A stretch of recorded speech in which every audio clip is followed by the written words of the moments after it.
Ela tem 82 anos de idade, 50 anos de carreira, 30 livros lançados. É um fenômeno no mercado editorial, uma das escritoras mais lidas e prestigiadas do país.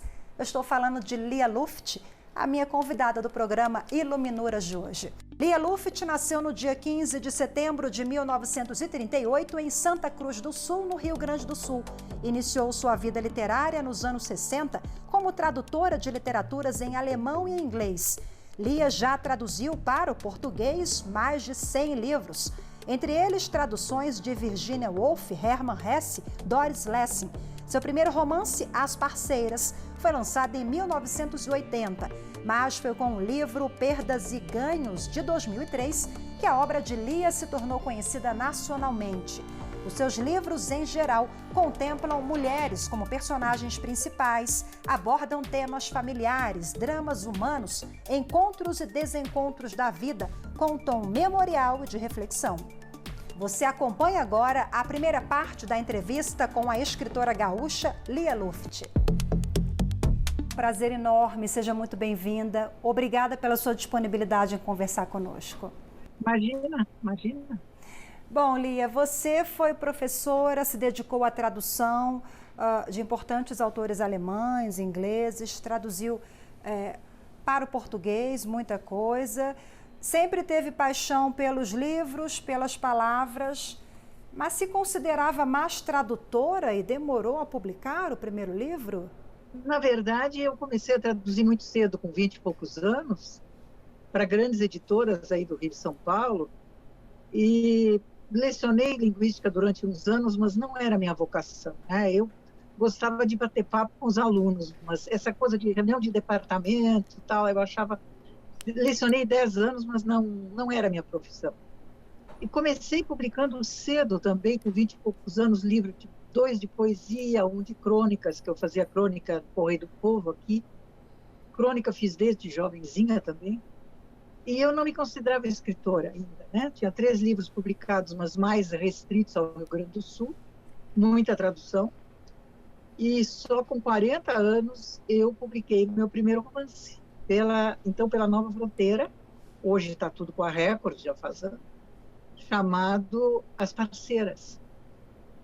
E deu muito certo. Eu fui muito bafejada e beneficiada ou agradada pela crítica, que naquela época ainda era muito importante, não sei se ainda é hoje.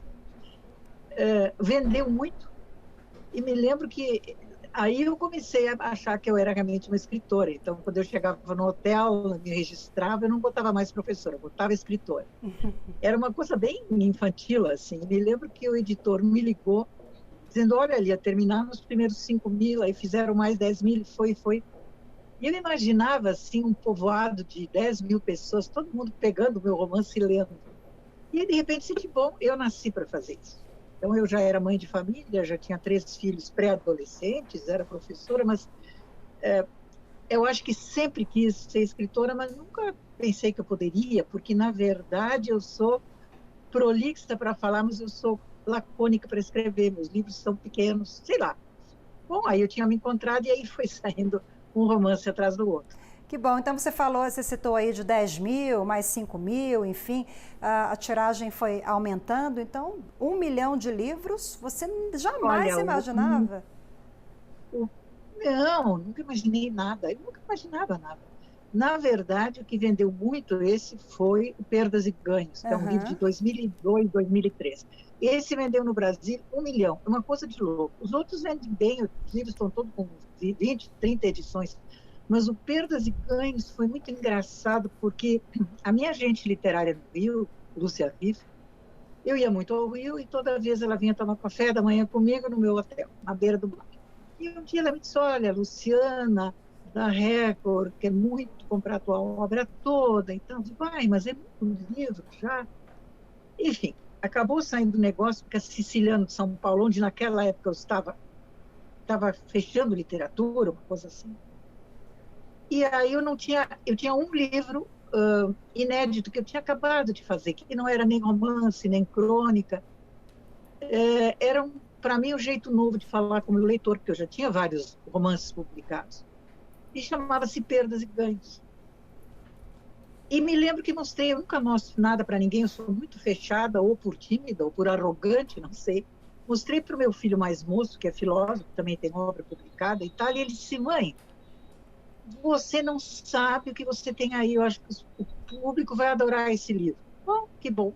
E foi uma loucura, realmente. Então, mas eu antes já era realmente escritora, romancista, tinha livro de poesia. Às vezes é um pouco imponderável, porque um livro pega. Mas uma coisa que me alegrou foi que a minha agente literária, essa, um dia me disse que até nas feiras de livro como Frankfurt, Bolonha, agentes literários de outros países, que eu tenho livro desde Israel, Japão, sei lá, Holanda e os normais, né, na Europa, quase todos diziam assim: parece que essa mulher escreveu para mim. Eu chego a escutar essa mulher falando comigo. Então, eu acho que é uma aproximação minha com o meu leitor, que deu certo. Depois continuei a fazer romance, crônica e tal. Enfim, esse livro foi um livro diferente, Uhum. natural, né? Foi ao natural. Eu não adaptei, porque depois disso publiquei livro de poesia, publiquei vários romances, mas de vez em quando eu ainda faço, como este último agora, que é As Coisas Humanas, também não é bem como Perdas e Ganhos. São artigos, são crônicas, artigos antigos, novos, etc. Mas sempre eu junto tudo num tom de conversa ao pé do ouvido do leitor, menos os romances, claro. E é muito bom porque você se sente próximo, né? E foi um pouco por acaso Perdas e Ganhos, que eu nem sabia que diabo de livro era aquele. Então, o meu editor atual, da Record, o Carlos Andreasa, já põe em geral na orelha. É o gênero Lia Luft, porque mesmo num livro de crônicas, quase todos os capítulos, eu começo com um poema, os romances, capítulos começam com um poema. Eu vou fazendo do meu jeito. E tem dado certo. Lia, a sua vida foi marcada por inúmeras perdas familiares, inclusive o seu primeiro romance, As Parceiras, que a gente falou agora há pouco, foi lançado em 1980. Ele traz a marca de um acontecimento importante também, né? Não, eu sofri um acidente, é um pouco folclore que vai se formando em torno da gente, né? Mas eu realmente, um ano, 2 anos, sofri um acidente grave de carro e tive que parar de lecionar na faculdade porque eu tinha uns lapsos de memória, fiquei gaguejando um pouco durante algum tempo, eu tive um choque, né? Uma comoção cerebral, concussão, sei lá o quê. E aí, nesse período de muito recolhimento, quando eu fui melhorando, pensei: por que eu não tento escrever um romance? Eu sempre quis escrever um romance, mas eu nunca acreditei em mim, eu tinha uma certa timidez intelectual. E aí eu escrevi As Parceiras.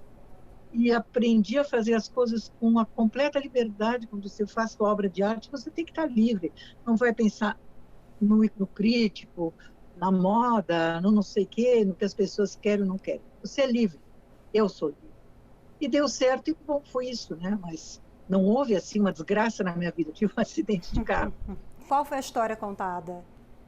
No meu primeiro romance, é a história de uma personagem, até engraçado, que outro dia as minhas netas que estão terminando o curso médio aqui em Porto Alegre tiveram que ler o livro. É uma mulher que vai para sua casa na beira da praia, um chalé velho, um chalézão, na beira do morro, com um farol ali em cima, que lembra Torres, a minha praia daqui, Uhum. mas claro que nenhuma personagem me existe. É tudo invenção, vem lá do fundo, né, da sombra, da alma, sei lá. Ela traz um pouquinho da Lia também? Muito pouco, muito pouco, muito pouco, porque eu tenho muitos personagens. Se eu tivesse todas aquelas vidas, eu já teria me matado, porque minhas famílias são sempre uma espécie de antifamília, né? São sempre romances em torno de família, aquilo que eu acho que uma família não deveria ser, né? São coisas muito neuróticas. E eu, na verdade, não sou assim.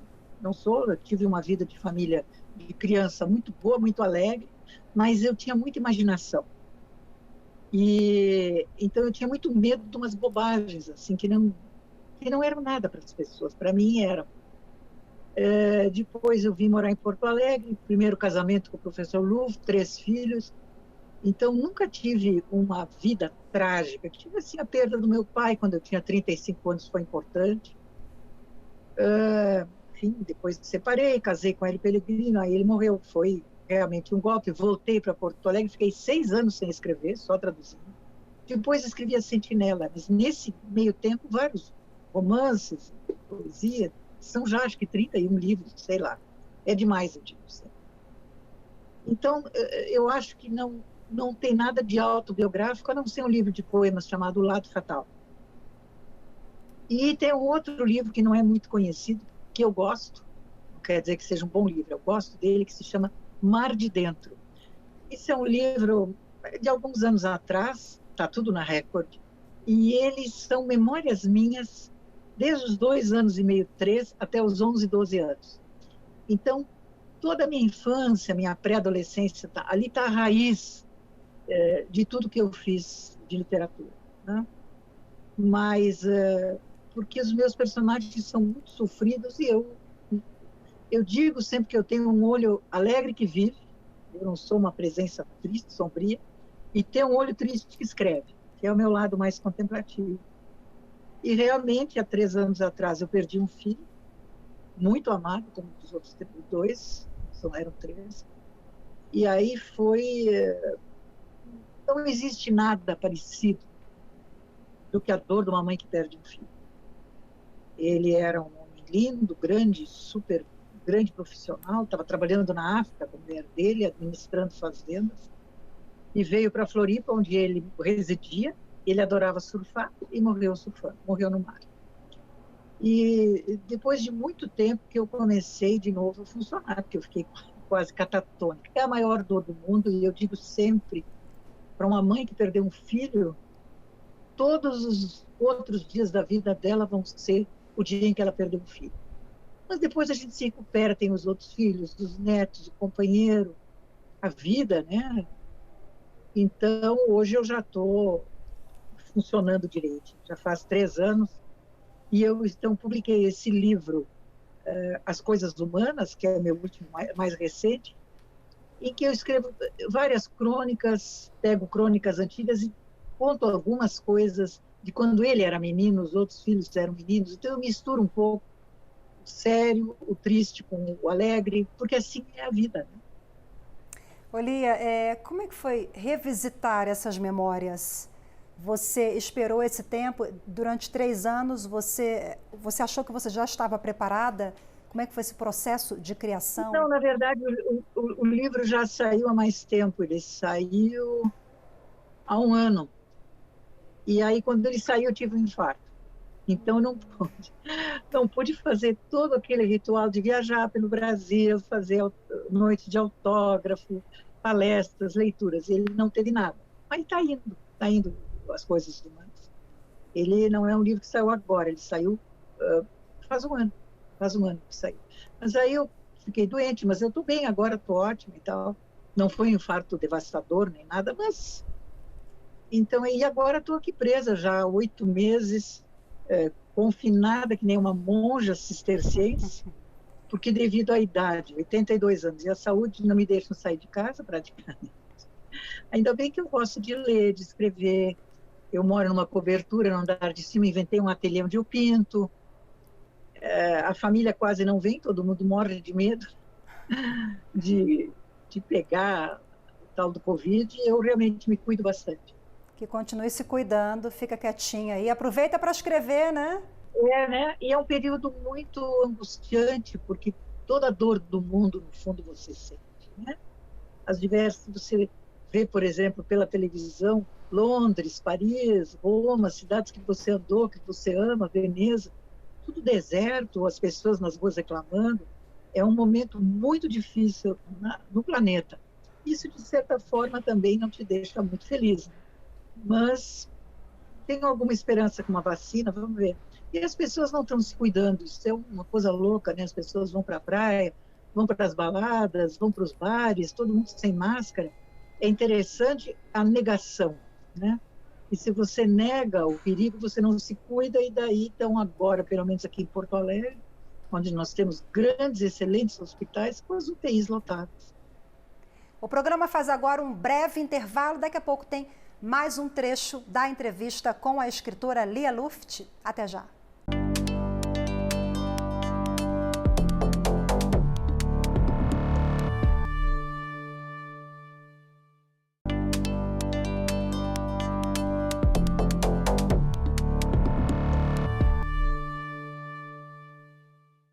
Estamos de volta com a edição especial do programa Iluminuras, que hoje recebe a renomada escritora gaúcha, tradutora, romancista, cronista, com mais de 1 milhão de cópias de livros vendidas aqui no país, Lia Luft. Acompanhe agora mais um trecho da minha entrevista com ela. Coisas Humanas, né? Você mescla uma série de artigos que já foram publicados com textos inéditos. Como foi fazer essa seleção? Olha, eu estou escrevendo e publicando há muitos anos. Não é difícil, você escolhe aquilo que você acha que você gosta mais, que o leitor vai gostar mais, que interessa mais. Claro que tem algumas coisas que não têm interesse, por exemplo, se é muito uma crônica, eu tenho todos os sábados uma crônica aqui na Zero Hora, se é uma crônica muito, como é que eu vou te dizer, muito focada num acontecimento daqui, aí não vou botar no livro porque não interessa. Mas, de modo geral, parece que o pessoal está gostando, apesar desse problema que eu não pude fazer o de sempre, que é viajar pelas capitais, fazer lançamento, né, em São Paulo, Rio, Belo Horizonte, etc. Mas ele está indo, eu já tenho os meus leitores fiéis, então ele vai indo. Mas, de modo geral, não só o mundo está triste, está paralisado, está empobrecido, e a cultura, então, nem se fala que sempre é a primeira atingida. Lia, não é um livro triste, não é um livro de luto. Não é nada. Ele só foi dedicado ao André. No começo tem depoimento de uma colega dele da faculdade, bem antigamente. E o resto tem coisas engraçadas, não é um livro de luto. O livro triste mesmo é O Lado Fatal, que eu escrevi quando morreu Hélio Pellegrino, em 88. Meu único livro autobiográfico, além do Mar de Dentro, que é um livro divertido. Não é um livro triste, não é um livro de luto, é um livro, são as coisas humanas, quer dizer, as amizades, a infância, a velhice. Me pergunto muito como é que a gente encara a velhice, e eu tenho muito bom humor com relação a isso. Então, ao contrário, Deus me livre, né? Eu não escreveria um livro de luto. Fiz uma vez, que foi O Lado Fatal, há tantos anos, e pouco me arrependi, porque, no fim, alguns versos as pessoas botavam na participação de falecimento do jornal, coisa horrorosa. Mas, enfim, tudo passa, né? E aí você vai mesclando com situações engraçadas, justamente para não dar esse ar solene, né? Não é, eu não sou um doutor solene, nada. Os meus romances são todos de famílias bastante trágicas e neuróticas. Não tem nada a ver com a minha família, nem como era a minha família, nem com a família que eu criei depois com o meu falecido marido, nada disso. Mas eu sempre me interessei muito pelo ser humano, eu gosto de gente. E vejo que as pessoas têm, às vezes, vidas muito difíceis, as relações humanas são difíceis, a vida familiar, eventualmente, é difícil.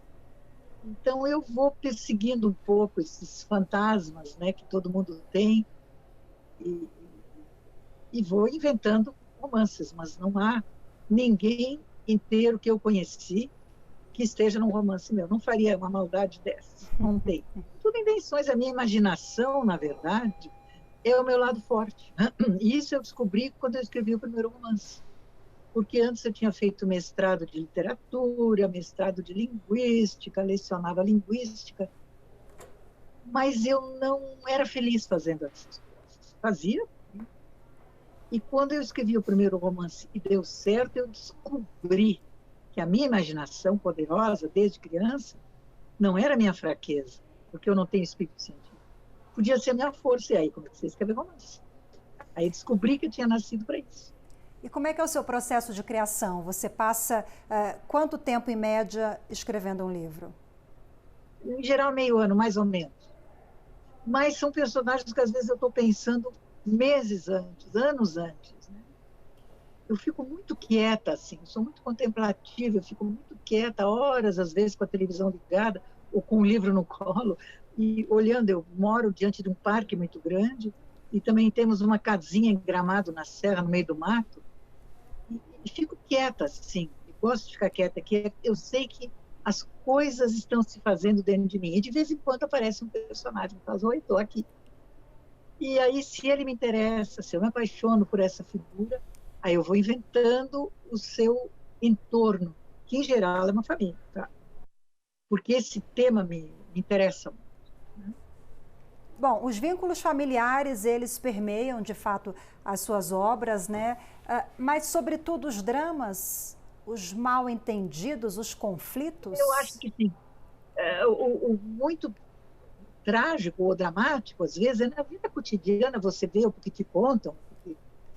Alguém chega e diz, essa frase que você disse há 10 anos atrás me machucou muito e até hoje me dói.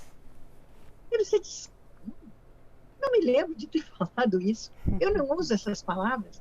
Então, uma das coisas que me interessa, me impressiona nas relações humanas, é esse lapso, esse gap, esse buraco que existe, às vezes, entre o gesto feito e o gesto recebido, a palavra dita e a palavra escutada.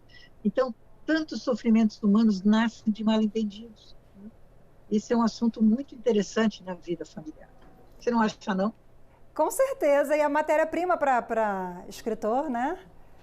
Muita matéria-prima. Senão não tem graça. Não, a vida humana tem muita graça, e tem muito drama, tem muita tragédia, tem muita esquisitice. Mas parece que tem que ter, assim, aquela pitada, né, de conflito para o romance Tem que engatar. ter, mas não é que tem que ter, filhinha. Existe. O conflito está sempre aí, sempre. Agora, o conflito não quer dizer brutalidade, brigalhada, às vezes sim. Né?